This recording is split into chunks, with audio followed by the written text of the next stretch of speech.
Bismillahirrahmanirrahim. Assalamualaikum warahmatullahi wabarakatuh.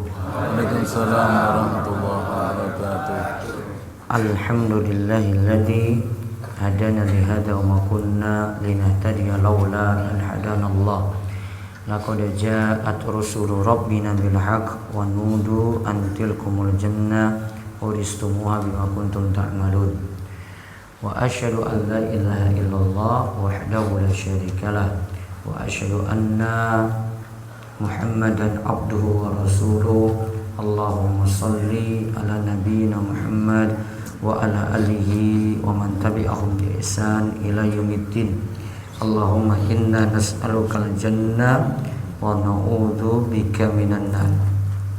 Puji syukur kita panjatkan pada Allah. Salawat dan salam mungkin tercurah pada junjungan kita Nabi besar Nabi Abu Muhammad sallallahu alaihi wasallam. Bapak-bapak sekalian, pagi ini kita kembali dimudahkan duduk dalam majelis subuh.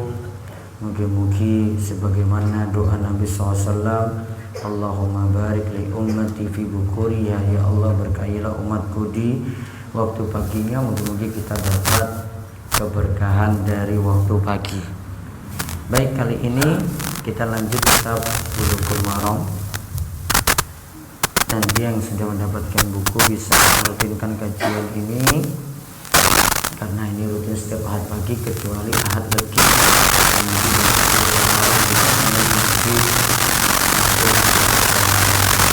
Lagi pekan depan.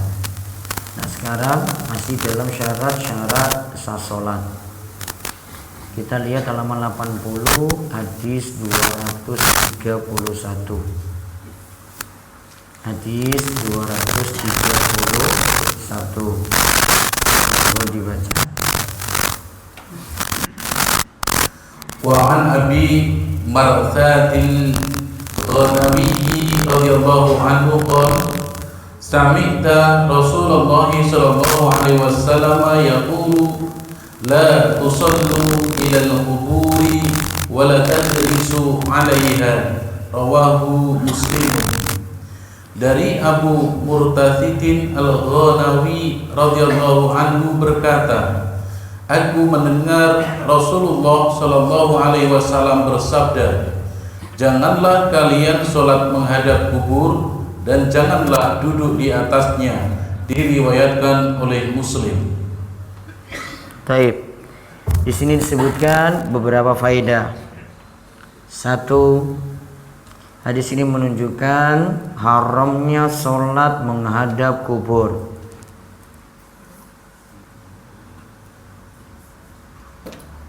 Dan sholatnya jadi tidak sah. Hadis ini menunjukkan larangan sholat menghadap kubur. Dan sholatnya jadi tidak sah.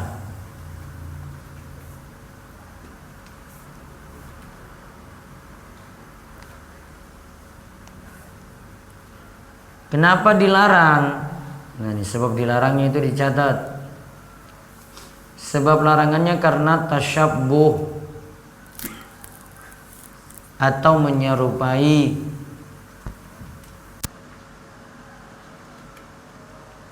kebiasaan orang musyrik. Karena tasyabbuh atau menyerupai kebiasaan orang musyrik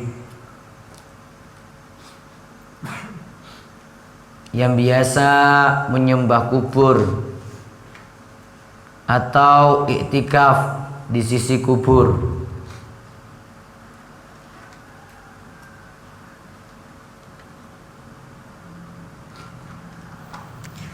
Dan ingat ya, yang dimaksud ini langsung menghadap kuburnya.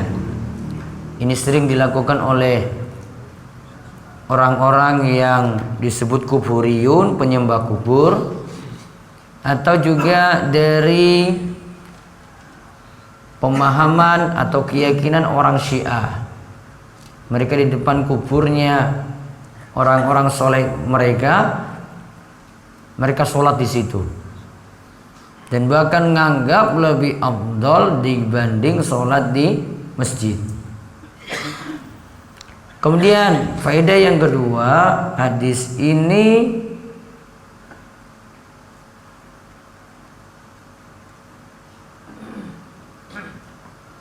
menunjukkan haramnya duduk di atas kubur.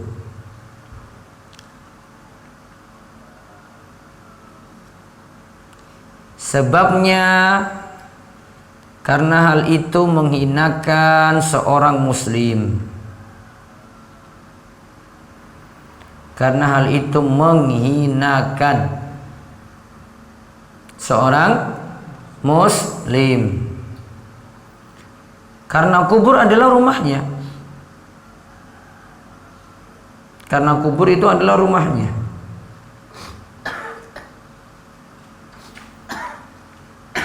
Dan ingat, menghormati orang hidup sama seperti menghormati ketika dia telah meninggal dunia.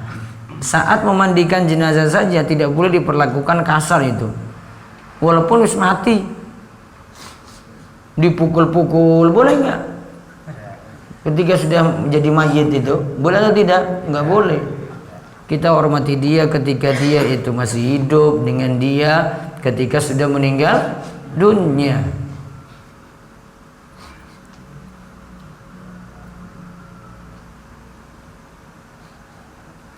Nah, itu yang dibahas dalam hadis 231. Sekarang hadis 232. Monggo dibaca. Wa an Abi Sa'id radhiyallahu anhu qala qala Rasulullah sallallahu alaihi wasallam idza jaa ahadukumul masjida falyanzur fa in araa fi na'laihi adan aw qadaran falyamsahu wal yusalli fihima.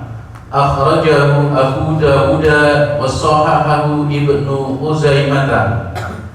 Dari Abu Sa'id Al-Khudri radhiyallahu anhu berkata, Rasulullah sallallahu alaihi wasallam bersabda, apabila seseorang di antara kamu mendatangi masjid, hendaklah ia memperhatikan jika ia melihat kotoran atau najis pada kedua sandalnya, hendaklah ia membasuhnya dan sholat dengan mengenakannya. Dikeluarkan oleh Abu Dawud dan dinilai sahih oleh Ibnu Uzaimah. Nah, lihat, ini kalau kita masuk masjid sholat pakai sendal, ya enggak?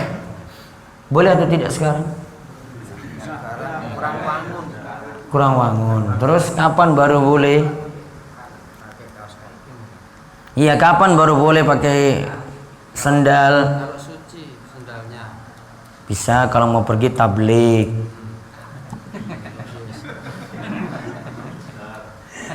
Iya dah.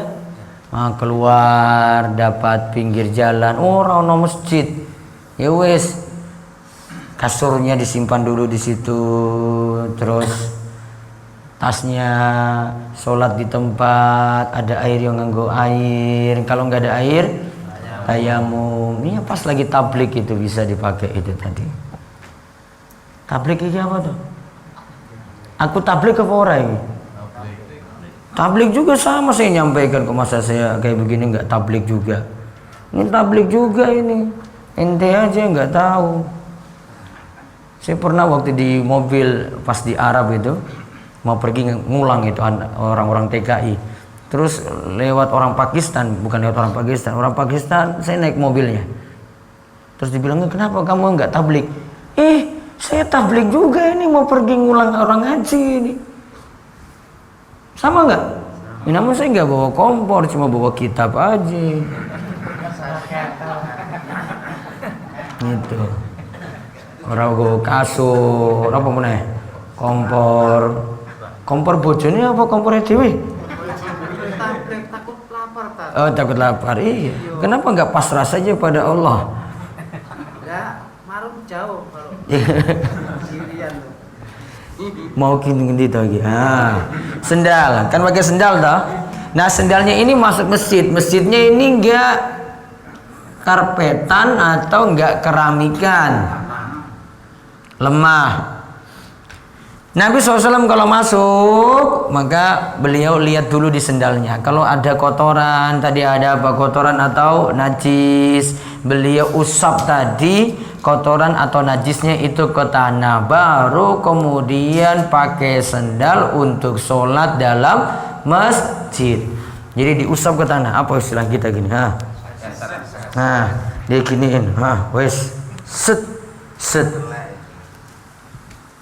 Ada telek, pitik misalnya, ada apa lagi? Ya pokoknya ada kotoran, ada najis pada kedua sendalnya. Nah ketika itu diusap ke tanah, lalu sholat dengan menggunakan sandal tadi.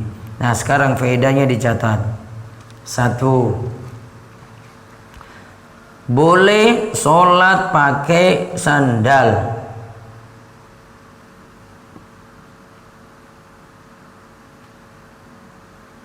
Ini suatu waktu ya. Misalnya jenengan mau lakukan sholat id lagi di lapangan, bisa. Kondisi nggak dapat tempat misalnya ketika itu, sudahlah, saya sholat di tanah ini dan pakai sendal sudah nggak apa-apa. Bisa seperti itu, dibolehkan. Bahkan Nabi SAW itu katakan, khaliful yahuda fa innahum la yusalluna fi ni'alihim wa la khifafihim. Selisilah orang Yahudi, berarti tidak boleh mirip dengan orang Yahudi. Karena orang Yahudi itu kalau sholat tidak pernah pakai sendalnya, tidak pernah pakai sendal, tidak pernah pakai khufnya, tidak pernah pakai sepatunya. Ini adalah perintah, dan di sini menunjukkan perintah untuk menyelisih orang Yahudi. Maka sifat wong muslim itu tidak tasyabuh.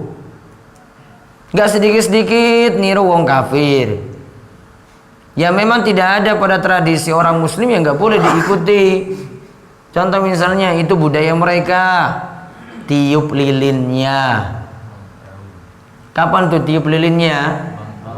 Kapan? Sudah umurnya 7 tahun juga masih tiup lilin. Biar apa? Panjang umurnya. Ternyata umurnya juga nggak panjang-panjang, nggak jaminan nanti lilinnya angka 60 ditiup kemudian umurnya panjang juga enggak. Iya kan? Apa berarti tiup lilin langsung umurnya panjang? Nggak ada jaminan. Dan itu cuma ngikuti budaya orang kafir.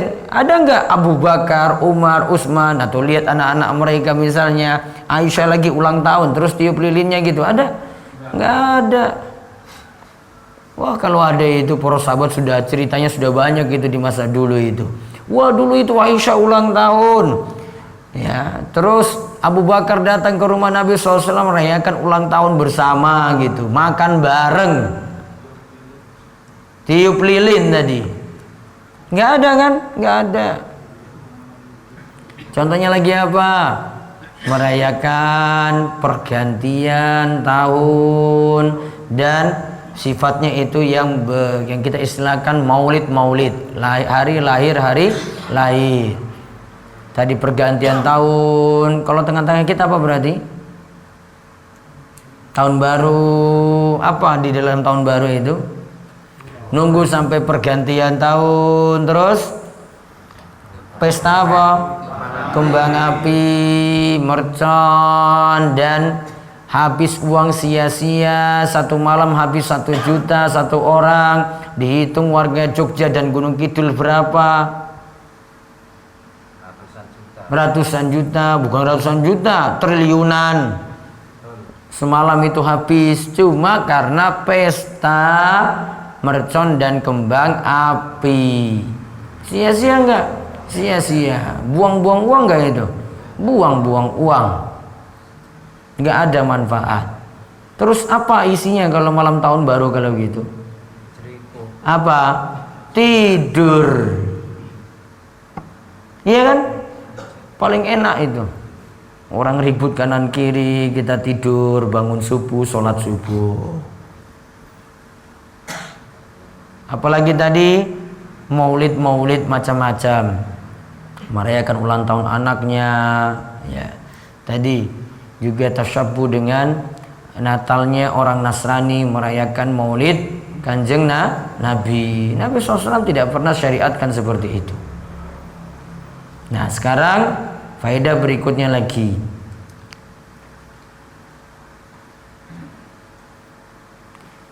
Hadis ini menunjukkan tidak boleh sholat membawa najis. Tidak boleh sholat membawa najis. Kan tadi mau masuk masjid, dilihat dulu kan sendalnya, ada najis atau tidak kan? Nah terus, berarti kalau sholat tidak boleh bawa najis. Ya, haram untuk membawa najis. Faedah yang berikutnya, bagaimana kalau lupa baru mengetahui najis habis sholat? Jadi dia sudah periksa-periksa tadi, atau dia lupa lah, terus sholat sudah dilaksanakan, terus cek, dia lihat lagi ba'da sholat di sendal ada najis. Nah sekarang kesimpulannya, jika mengetahui najis ba'da sholat, sholatnya tetap sah. Jika mengetahui najis ba'da sholat, sholatnya tetap sah. Diulang nggak? Tidak. Yang penting dia nggak tahu dari awal, dia nggak tahu di tengah-tengah, namun dia ketahui ba'da sholat. Kalau ketahui tengah-tengah, berarti yang bisa dilepas. Berarti kalau tadi pakai sendal, apa yang dilakukan? Misalnya, wah, tengah sholat kok ini ada rasa sesuatu ya. Terus kalau tahu tengah sholat gimana? Dilepas. Lepas sendalnya tadi. Kalau pada baju, Lepas, enggak. Ganti dulu lah. hah? Ganti. Nah berarti batalkan sholat terus ganti, karena nanti tidak nutup aurat kalau dia lepas. Kalau di sarungnya, Ya ganti dulu juga. nah ganti juga, karena siapa tahu pas nganggo sarung orang nganggo, kan biasa toh, biasa. Sahan apa pembuatan coba? Pakai nggak? Jadi pakai sarung? Oh, tak kira pakai sarung. Maka kalau sarungnya kena najis, misalnya darah, kotoran hewan yang haram dimakan, ya dibersihkan dulu, baru sarung tadi boleh dipakai lagi. Namun kalau baru mengetahui ba'da sholat, misalnya dia tadi habis nyembelih sapi, sholat begitu saja, nggak perhatikan tadi di bajunya. Menurut jumhur, darah tadi itu najis, darah hasil sembelian itu najis. Maka dia sholat, berampung, ya Allah ini saya nggak lihat ini, ternyata ada darah di sini banyak di belakang baju saya. Sholatnya sah atau tidak? Sah. Karena baru mengetahui ba'da sholat. Dan itulah menunjukkan keringanan dalam agama Islam, nggak mempersulit. Karena kalau seperti ini suruh ulang, wah itu berat sekali. Karena kan dia dalam keadaan lupa, dalam keadaan tidak tahu. Makanya dalam syariat agama kita itu dikenal, innallaha tajawazali an ummati al khata'a wa nisyana wa mastukrihu alaih. Sesungguhnya Allah itu memaafkan pada umatku, yaitu ketika mereka itu salah, ketika mereka itu lupa, ketika mereka itu dipaksa, mereka keliru, mereka itu lupa, mereka itu dipaksa. Terus faedah yang lainnya cukup. Nah, sekarang lihat lagi hadis berikutnya.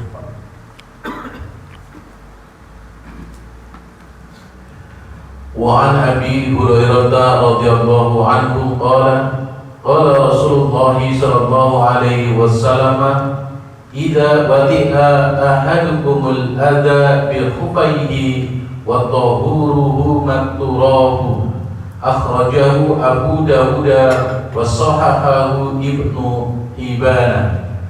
Dari Abu Hurairah radhiyallahu anhu berkata, Rasulullah sallallahu alaihi wasallam bersabda, apabila seseorang di antara kalian menginjak najis dengan sepatunya, maka sebagai pencucinya adalah debu atau tanah.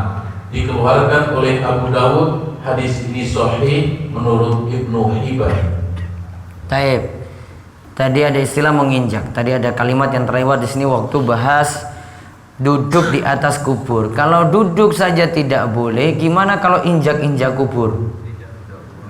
Mana yang lebih parah coba? Nah, kalau duduk di atas kubur saja tidak boleh, nginjak-injak kubur? Tidak boleh. Hah? Sangat tidak boleh. Nah, itu ada tambahan tadi yang terlewat. Baik, sekarang lihat hadis ini menguatkan hadis yang menguatkan satu dan yang lainnya. Berarti kita bisa berhujjah atau berargumen dengan hadis ini. Jika salah seorang di antara kalian itu menginjak adza, menginjak kotoran dengan sepatunya, fatahuruhu ma'at-turab, maka untuk membersihkannya itu dengan menggunakan tanah atau menggunakan debu. Maka faedahnya satu, hendaklah najis dibersihkan sebelum sholat.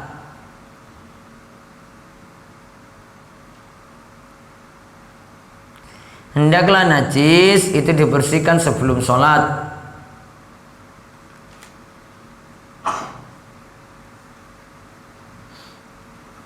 Terus dua, untuk membersihkan kotoran pada bawah sepatu cukup diusap ke tanah. Cukup diusap ke tanah. Walaupun tidak menggunakan air. Ya, ini kan tadi cuma diusap aja. Ya, gini. Ini kan nggak pakai air di sini kan? Nah, dia nggak disuruh cuci. Ya, gini aja sudah. Nggak masuk ke dalam kamar mandi terus digosok-gosok gitu, nggak. Diberikan keringanan. Seperti itu. Karena dengan seperti itu saja biasanya najis sudah hilang, atau najisnya tadi hilang dengan gesekan pada tanah. Nah, terus hadis yang berikutnya lagi, ini tentang hukum berbicara ketika sedang sholat. Dibaca. Wa an Muawiyah bin al-Hakam radhiyallahu anhu qala Rasulullah sallallahu alaihi wasallam, inna hadhihi as-salata la yasluhu fiha syai'un min kalamin nasi, innama huwa tasbihu wa takbiru wa qiraatul qur'ani, rawahul Muslimun. Dari Muawiyah bin Hakam radhiyallahu anhu berkata, Rasulullah sallallahu alaihi wasallam bersabda, sesungguhnya solat ini tidak layak di dalamnya ada suatu perkataan manusia. Ia hanyalah tasbih, takbir, dan bacaan Al-Quran. Diriwayatkan oleh Muslim. Taib. Sekarang kita lihat hadis dari Muawiyah bin Al-Hakam. Disebutkan bahwasanya Rasulullah SAW itu bersabda, inna hadhihi sholah, sesungguhnya sholat, la yasluh fiya syai'un min kalamin nas, hendaklah tidak boleh ada kalam manusia, pembicaraan manusia. Innama wa tasbih, harusnya dalam sholat itu cuma ada tasbih, subhanallah, takbir, Allahu Akbar, dan bacaan Al-Quran. Rawahu Muslim. Hadis ini diriwayatkan oleh Imam Muslim. Faedah dari hadis ini, kita lihat hadisnya yang panjang. Waktu itu Muawiyah bin Al-Hakam As-Sulami, ini kenapa bisa sampai ada perkataan tadi, ini mengatakan bahwasanya ada seseorang ketika sholat dalam shaf itu bersin. Kemudian Muawiyah karena dengar orang yang bersin tadi mengucapkan alhamdulillah, Kalau yang bersin masih boleh ucapkan alhamdulillah walaupun sedang sholat. Namun Muawiyah jawab lagi. Apa kalau bacaannya? Dijawab apa? Yarhamukallah. Maka ketika itu dia jawab yarhamukallah. Maka ketika itu faromanil qaum bi absarihim, karena lihat Muawiyah itu kok malah dijawab. Maka ketika itu orang-orang balikkan pandangan, semuanya lihat Muawiyah. Nah, ini seperti lihat ini, tanda salah kamu. Dilihat terus oleh kanan kirinya. Maka ketika itu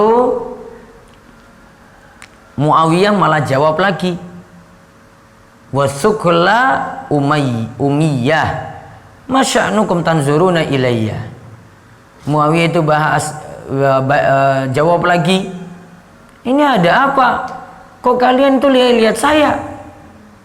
Emangnya salah apa gitu maksudnya? Kok kalian melihat saya? Ngomong lagi coba. Karena lihat semua pandangan itu ya melihat pada Muawiyah. Faja'alu yadribuna bi aidihim ala afkhadhihim. Lalu orang-orang yang ada dalam sholat ini sambil mereka nggak ngomong lagi, nepuk. Masing-masing nepuk pahanya. Untuk menunjukkan apa? Muawiyah, kamu itu diam. Lalu mereka nggak mau ngomong lagi, cuma pakai isyarat dengan apa? Nepuk paha. Kemudian falamma ra'aituhum yusammitunani lakinni sakattu. Ya. Maka ketika mereka itu maksudkan supaya aku itu diperintahkan untuk diam, maka ketika itu aku diam.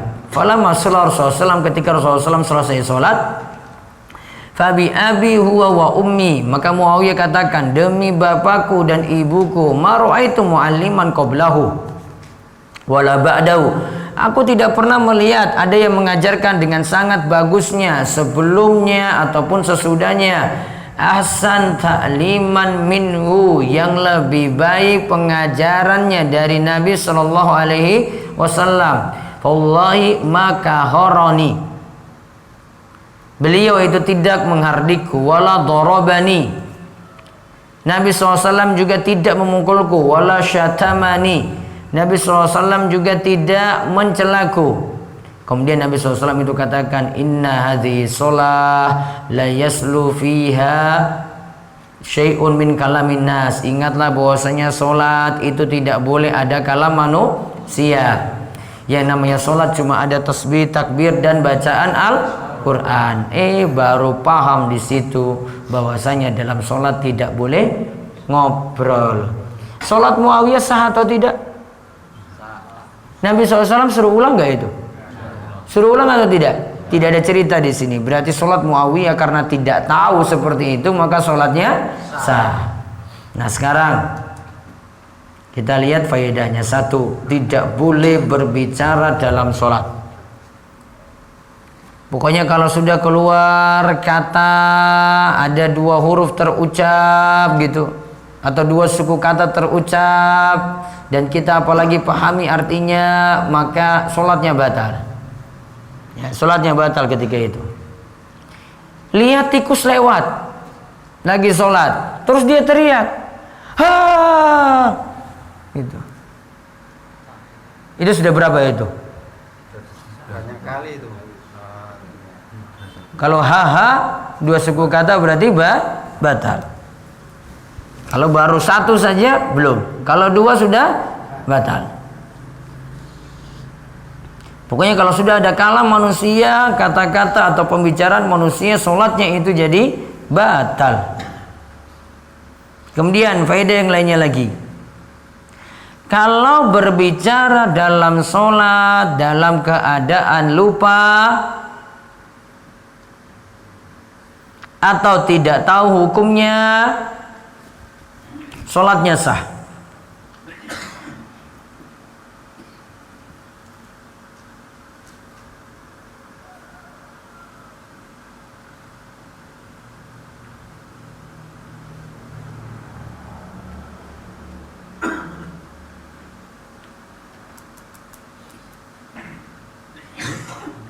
Dah. Terus faedah yang berikutnya lagi, Nabi sallallahu alaihi wasallam mengajarkan akhlak yang baik ketika mengingatkan orang yang salah. Tadi kan sampai Muawiyah katakan tidak ada yang lebih bagus ngajarnya sebelumnya atau sesudahnya lebih daripada Nabi SAW. Ini Muawiyah salah, tidak dimarahin, tidak dicela, tidak dicaci maki, tidak dipukul, tidak dihardik. Menunjukkan Nabi SAW itu sabar sekali ketika mengajari murid-muridnya para sahabat. Kemudian faedah yang lainnya lagi, tidak boleh dalam sholat selain bahasa Arab. Ya, selain bahasa Arab. Termasuk dalam doa. Kalau baca doa dalam sholat tidak boleh kecuali dengan bahasa Arab. Namun tidak dianggap ketika doanya cuma dalam batin saja. Namun kalau doanya itu diucapkan, misalnya ya, dia punya banyak utang, ya Allah mudahkanlah saya, utang-utang saya lunas, dia sebut itu di dalam dia sujud misalnya, sholatnya batal. Karena dalam sholat tidak boleh ada pembicaraan manusia. Bahasa Indonesia kalau diucapkan itu jadi kalam manusia. Kemudian faedah yang berikutnya lagi, berbicara dalam sholat ketika tidak tahu hukumnya tidaklah diperintahkan mengulangi sholat. Tidaklah diperintahkan untuk mengulangi sholat.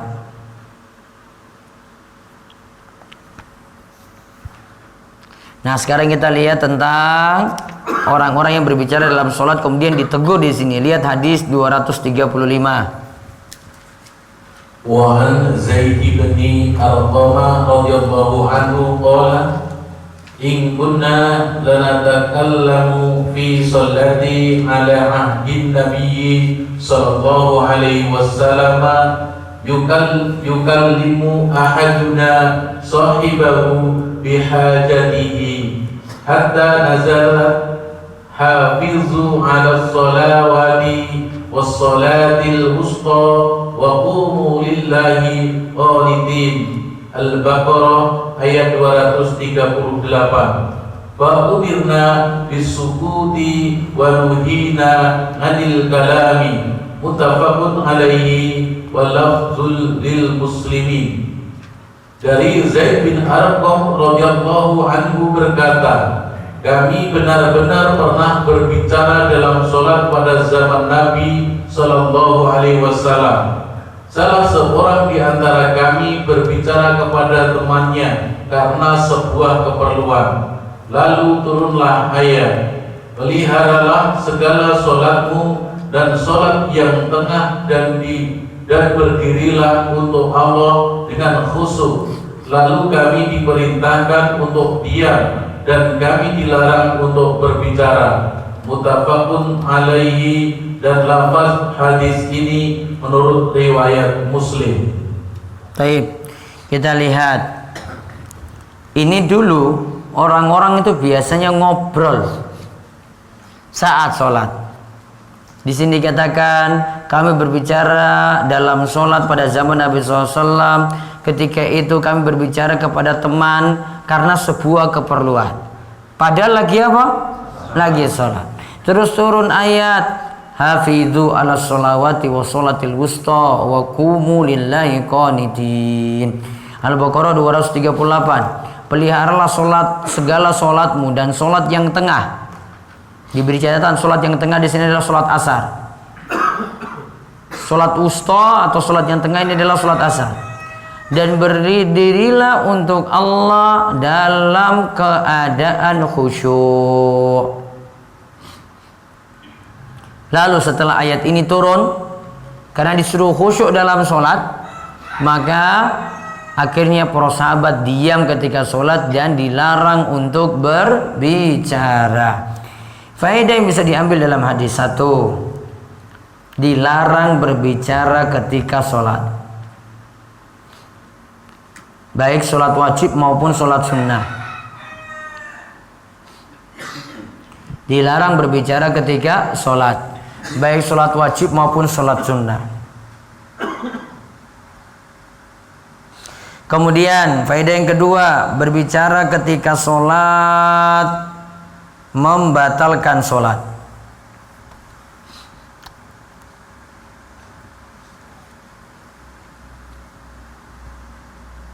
Karena harusnya ketika dia itu sholat, hubungannya itu langsung dengan Allah Subhanahu wa ta'ala, bukan sibuk dengan urusan-urusan ngobrol dengan orang kanan kirinya saat sholat.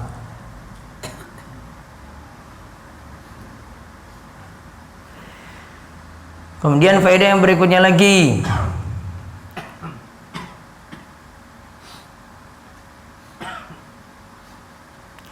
tadi disebutkan ayat yang memerintahkan untuk khusyuk, ya, maka ditulis diam dalam sholat menunjukkan kekhusyuan.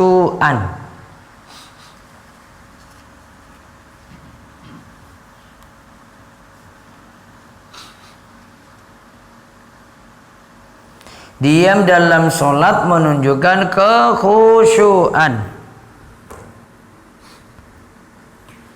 Berarti makin kita itu diam, gak banyak gerak-gerakan yang tidak perlu, gak sedikit garuk-garuk, gak sedikit pegang-pegang jenggot, gak sedikit pegang sarung, gak sedikit pegang ini apa nih, kain apa namanya ini? Nah, kain sorban.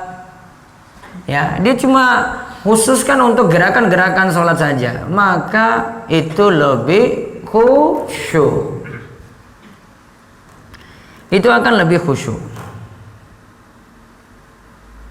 Nah, sekarang hadis yang berikutnya lagi. Ini hadis yang terakhir untuk pertemuan kali ini.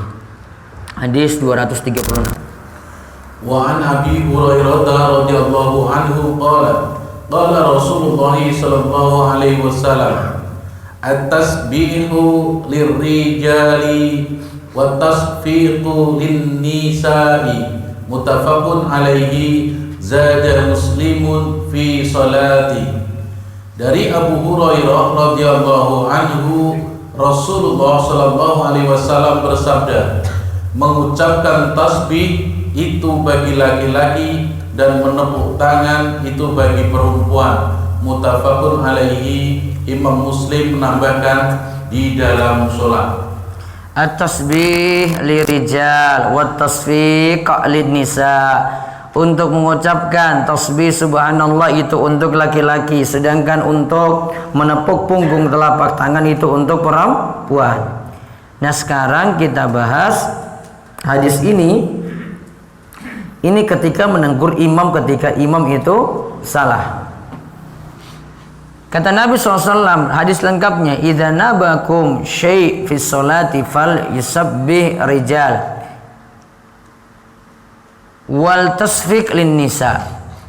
Jika kalian ingin mengingatkan imam sesuatu, misalnya imamnya kelebihan rakaat, maka kalau itu dalam sholat, laki-laki baca subhanallah, perempuan itu nepuk punggung telapak tangan. Coba nepuk punggung telapak tangan, ini bagian dalam nepuk punggung. Kalau ini main-main ini. Tepuk tangan, ini supporter volley. Kalau ingatkan imam tadi, nepuk punggung telapak tangan. Itu yang ada. Nah, faedah yang bisa kita ambil satu, ketika imam salah hendaklah makmum ingatkan. Ketika imam itu salah hendaklah makmum ingatkan.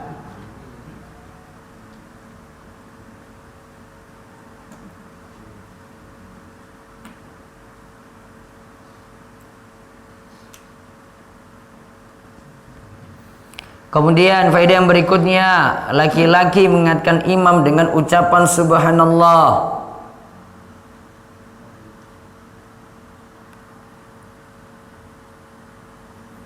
Sedangkan perempuan dengan menepuk punggung telapak tangan.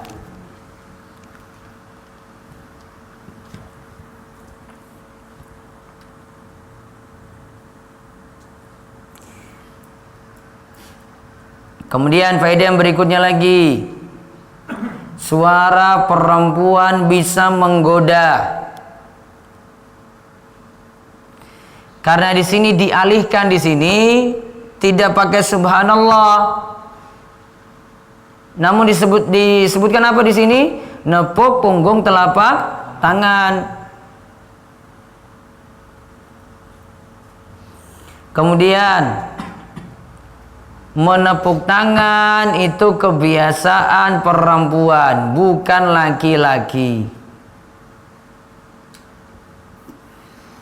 Berarti kalau ada laki-laki yang tepuk tangan, mirip perempuan. Apalagi kalau tepuk tangannya itu untuk tujuan ibadah, seperti dilakukan oleh kalangan sufi.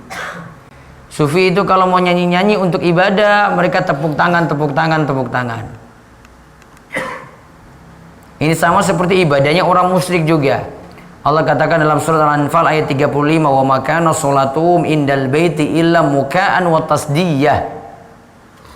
Wa tasdiyah. Tidaklah salat mereka di sisi Ka'bah itu melainkan dengan muka. Wa tasdiyah, yaitu dengan siul dan juga tepuk tangan. Jadi orang Islam itu ibadahnya itu bukan dengan siul, bukan dengan tepuk tangan. Ya ibadah itu dengan zikir, dengan doa, baca Al-Quran, dengan sholat, sebagaimana yang Nabi SAW itu syariatkan. Kita tidak buat syariat-syariat baru untuk ini.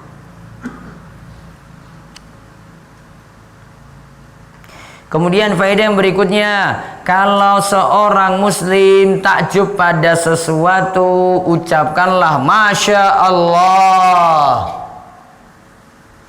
atau Allahu Akbar.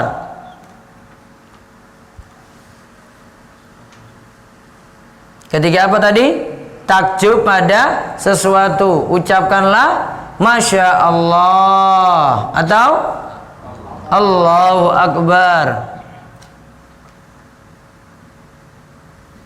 Lihat temannya datang baru ngaji 5 pekan nggak ketemu, Masya Allah baru ngaji Pak gitu. Lihat temannya tampilannya bagus, wangi, terus ucapkan apa? Masya Allah, Allahu Akbar. Sama juga nanti kalau lagi jadi supporter gitu, Allahu Akbar gitu. Ya. Ganti, itu supporter Islami. Ora rusuh. Itu nggak pakai turunin drum, wow, dreng dreng dreng. Nah, oleh-oleh juga nggak boleh.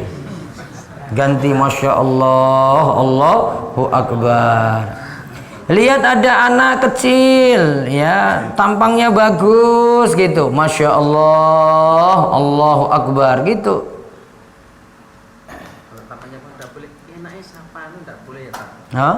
Misalnya ada anak kecil, tampaknya bagus, ini anaknya siapa? Jangan, harus ada bacaan zikir. Kalau enggak nanti kena ain, sawan, nggak boleh. Nah, biasanya itu dihilangkan. Wallahu a'lam bishawab. Monggo bisa bertanya. Ya.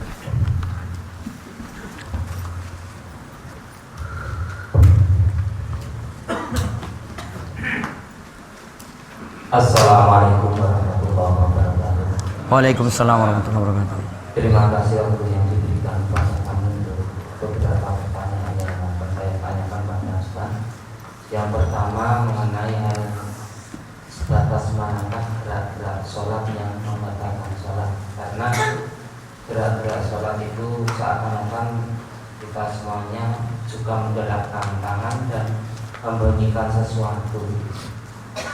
Mungkin kalau kita semuanya bersin itu juga terdengar suara, batuk itu juga terdengar suara. Mengenai hal itu apakah mendatangkan pada waktu sholat itu kalau berkali-kali itu yang pertama. Kemudian mengenai hal gerakan sholat itu juga sebatas manakah gerakan sholat itu yang membatalkan untuk sholatnya itu batal. Karena kita semuanya seakan-akan dalam sholat itu mungkin terasa betul-betul di badan kita itu terasa gatal pertama atau sekali, kedua kali setelah kita ukur kadang-kadang itu sudah terasa tidak gatal lagi. Ternyata setelah itu juga ada yang terasa gatal lagi, dan juga mungkin terbikin oleh nyamuk atau hal-hal yang harus kita menggunakan gerakan badan kita semuanya untuk mencegahnya. Itu apakah juga membatalkan?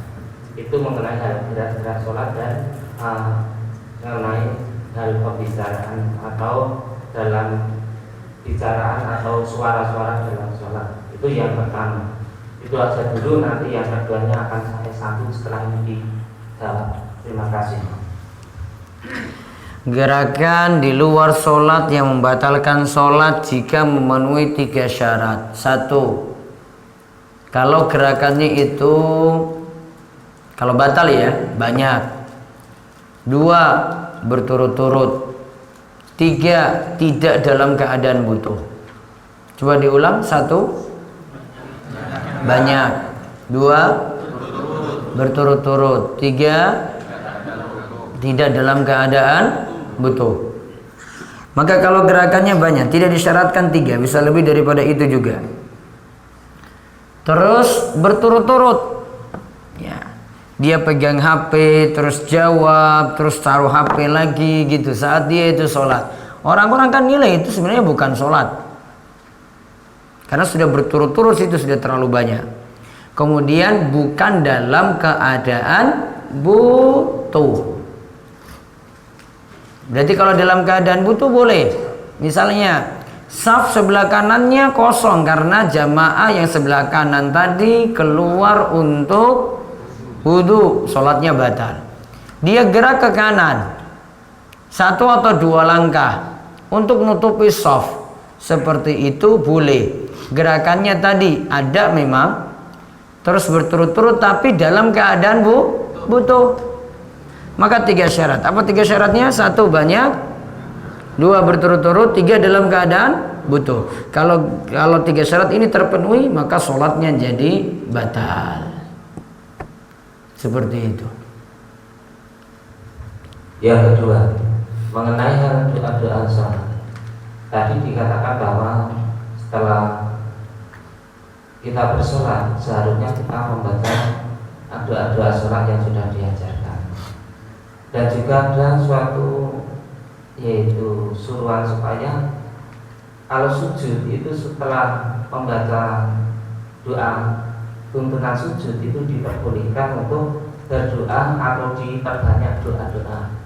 Dalam arti situ tentunya ada batas-batas doa apa saja yang diperkenankan untuk menambahi tuntunan dari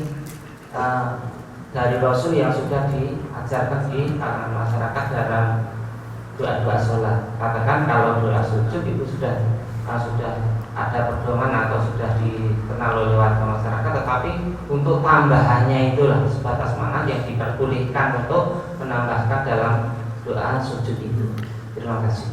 Batasannya itu adalah kalau di dalam sholat tidak dengan menggunakan bahasa Arab. Jadi bisa ambil doa dari Al-Quran, bisa ambil doa dari hadis, bisa dengan bahasa Arab.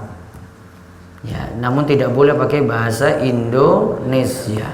Imam Al-Khatib Asy-Syirbini itu mengatakan bahwasanya kalau ada yang bisa baca tulisan Arab atau baca transliterasinya dengan tulisan Latin nanti namun bahasa Arab bunyinya, kemudian dia baca terjemahannya, maka kata beliau sholatnya itu batal karena dia mampu untuk membaca. Dia bukan orang yang uzur ketika itu. Maka batasannya pokoknya sholatnya harus dengan bahasa Arab, tidak boleh ada kalam manusia. Dan lagi, ya, bagaimana? Yang saya tanyakan pertama adalah dalam mengingatkan imam. Yang saya tanyakan, kesamaan imam ini tadi dikatakan kekurangan atau kelebihan rakaat. Ya. Kemudian kesalahan imam yang kedua kali adalah tentang bacaan. Dalam membaca surat pendeknya itu salah. Apakah itu perlu diingatkan apa tidak? Perlu diingatkan dengan betulkan bacaannya saja, tanpa pakai subhanallah. Jadi misalnya dia salah baca kalimat ini, dibetulkan bacaannya. Kemudian yang kedua, dalam saf pertama, sedangkan sholat wajib itu tempat saya cuma satu saf. Satu saf itu agak ya penuh lah satu saf itu. Kemudian yang di tengah sholat itu batal, dia mundur berada di tengah-tengah saf. Nah, karena kekosongan di tengah saf ini, di belakang tidak ada saf, mungkin kalau di belakang ada saf maju, tapi itu tidak ada. Nah, di tengah-tengah yang kosong itu bagaimana solusinya, Ustaz? Apakah geser semua yang di sampingnya? Jadi yang tengah-tengah kosong, kanan kiri kosong itu, Ustaz. Kanan kiri rapatkan. Jadi tidak apa-apa geser yang kiri-kirinya geser, tidak membatalkan sholat. Tidak. Karena dalam keadaan butuh. Terima kasih. Baik. Ada lagi? Ya. Yang saya tanyakan tentang kuburan, orang membuat tanah kuburan di tanah karangan, rumahnya pakai sholat sah atau tidak? Sebisa mungkin di pekuburan tidak kubur di dalam rumah atau area rumahnya. Baiknya dikubur di area pekuburan. Satu lagi, Pak. Ya. Sholat makmum sami Allah sampai menepuk paha kanan kiri itu bagaimana? Dia Menepuk, membunyikan menepuk. tidak ada tuntunan. Baik, ada lagi. Ya. Assalamualaikum warahmatullahi wabarakatuh. Waalaikumsalam warahmatullahi wabarakatuh. Saya tanyakan Ustaz, Jemaah di tempat mana itu ada suatu jemaah yang apabila jadi makmum itu bacaannya itu terlalu keras. Misalnya bismillah itu terlalu keras, terdengar sampai sampingnya itu 3 atau 4 orang.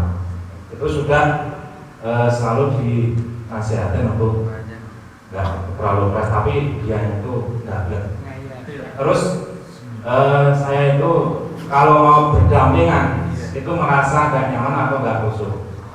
Terus saya kalau mau pindah itu merasa kalau dia nanti tersinggung, kenapa kok gak mau berjalan sama saya gitu. Pindah aja biar dia tersinggung sehingga nggak kerasin bacaannya, ganggu orang. Asalnya kalau berjamaah ya untuk dia sendiri, nggak kanan kiri diganggu. Ya kan minimal ada mulut yang gerak saja kalau untuk baca. Qomat kamit cukup. Ya, tanpa ganggu kanan kirinya sampai kanan kiri dengar gitu. Itu ganggu. Orang kanan kiri nggak khusyuk. Nanti yang ini sudah sampai bacaan ini dia baru bacaan itu terganggu dengan itu. Terus satu lagi tadi. Iya. Di tempat mana juga terjadi, yaitu saat sholat berjamaah ada salah satu jamaah yang tiba-tiba saja di rakaat kedua itu tidak bisa bangun, lalu dia duduk itu. Boleh. Maksudnya yang jamaah lainnya itu malah membatalkan sholat untuk menolong jamaah yang sakit itu. Boleh saja, nanti yang jamaah batalkan tuh dia ulangi sholat lagi setelah ngurus dia. Karena dalam keadaan darurat. Oh ya, enggak apa-apa ya. Iya. Terima kasih. Assalamualaikum warahmatullahi wabarakatuh. Waalaikumsalam warahmatullahi wabarakatuh. Terus. Assalamualaikum warahmatullahi wabarakatuh. Waalaikumsalam warahmatullahi wabarakatuh. Yang saya tanyakan itu sholat masbuk tapi tidak mengikuti imam. Dan ini kejadian baru kemarin ketika sholat masbuk terlambat, kemudian dia itu sholat sendiri, kemudian sholat sendiri, kemudian pergi. Nah, bagaimana hukumnya untuk sholat mereka seperti itu? Ya, yang jelas dia tidak dihukumi berjamaah karena dia tidak mengikuti gerakan imam. Bisa lebih cepat, bisa lebih lambat sholatnya, dari sisi jamaahnya batal. Sah atau tidak kalau dia sholat sendiri ketika itu sah kalau niatannya dia sholat sendiri. Ada lagi Pak Sudar? Assalamualaikum warahmatullahi wabarakatuh. Waalaikumsalam warahmatullahi wabarakatuh. Yang saya tanyakan tentang tadi masalah sholat atau masjid di satu pintu masuk, ini hanya di mau ke kubur, itu biasa ke kota-kota itu banyak sekali. Antara batas kubur itu karena ada dinding masjid kan, itu apakah masih boleh kita sholat? Padahal misalnya sini mau masuk masjid, jenazah mau dikubur itu juga lewat situ, jadi itu masih sah atau tidak? Dan kebanyakan orang-orang kita ini kalau dikubur tadi duduk di atas kubur aja tidak boleh nginjak-injak. Terus bagaimana hukumnya? Kalau orang ini kan menggali kubur, biasanya kan mindah nisan dan segalanya. Ini bagaimana hukumnya? Karena kadang-kadang yang injak ya tidak karu-karuan lah, biasa kalau orang kita kita tidak nyalahkan. Kalau nyalahkan bagaimana? Memang keadaan begitu. Bagaimana solusinya Ustaz? Terima kasih. Assalamualaikum warahmatullahi wabarakatuh. Tadi gimana? Yang pertama tadi tentang pintu masuk ke kubur itu, satu pintu dengan mau masuk masjid depan satu pagar enggak? Ya kalau di belakang situ ada pagarnya, ada temboknya kan, tapi kan satu gitu, hanya teras lah, maksudnya lewat teras masjid itu masuk. Itu gimana kalau kita sholat? Pas kebetulan kemarin saya baru kemarin sore itu kan sholat asar, sering di Warung Bote itu, di perempatan Warung Bote itu kan masjidnya juga bagus. Saya pas kebetulan ada asar kan sampai di situlah, di kuburan siapa itu, Kiai Bruno atau siapa itu kan, terus saya ke selatan pas ada istirahat itu kan kuburannya pas di dekat benar-benar kuburan masjid itu. Kalau satu pagar dengan masjid baiknya tidak sholat di situ.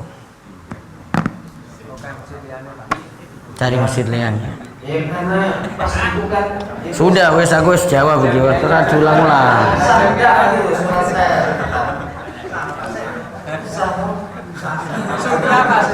Oh sudah baru tahu sekarang ini sah.